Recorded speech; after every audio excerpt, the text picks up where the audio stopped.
ஆனால் ஒரு மனிதன் அல்லாஹ்வின் முன்னால் சென்றான் என்று சொன்னால், அல்லாஹ்வுக்கு முன்னால் செல்லும் பொழுது தன் கண்ணியத்தை வெளிப்படுத்தக்கூடாது, தன் இழிவை ஒரு மனிதன் வெளிப்படுத்த வேண்டும். யா அல்லாஹ், சாதாரண உடை அணிந்து உன் முன்னால் வந்திருக்கிறேன் யா அல்லாஹ். எல்லா மக்களும் லட்சக்கணக்கான இறைவனின் அடியார்கள், பணக்காரர், ஏழை, உயர்ந்தவர், தாழ்ந்தவர், வெள்ளை, கருப்பு, தமிழ், உருது, பல பாஷைகள் எல்லாவற்றையும் மறந்து அல்லாஹ் முன்னால் இறையடியார்களாக நாம் நிற்கிறோம்.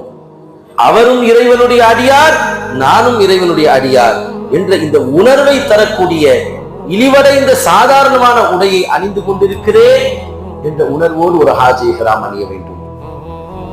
இஹ்ராமை அணிந்து கலற்றும் பொழுது அவர் தன்னை தனிமைப்படுத்திக் கொண்டு ஒரு தனி அறையிலோ அல்லது குளியல் அறையிலோ சென்று இஹ்ராமை கலற்றும் பொழுது நான் உலகத்தை என்னை விட்டும் கலற்றுகிறேன் என்ற உணர்வை ஒரு ஹாஜி பெற வேண்டும்.